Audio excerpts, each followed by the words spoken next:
qovulmuş şeytandan Allaha sığınıram. Rəhman və Rəhim olan Allahın adı ilə. Yer titriyib lərziyə gələcəyi zaman, yer öz yükünü bayra atacağı və insan ona nə olub deyəcəyi zaman, həmin gün yer öz əhvalatlarını danışacaqdır.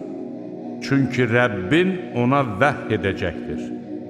O gün insanlar əməllərinin onlara göstərilməsi üçün dəstə-dəstə gələcəklər. Zərrə qədər yaxşılıq edən əvəzini alacaqdır.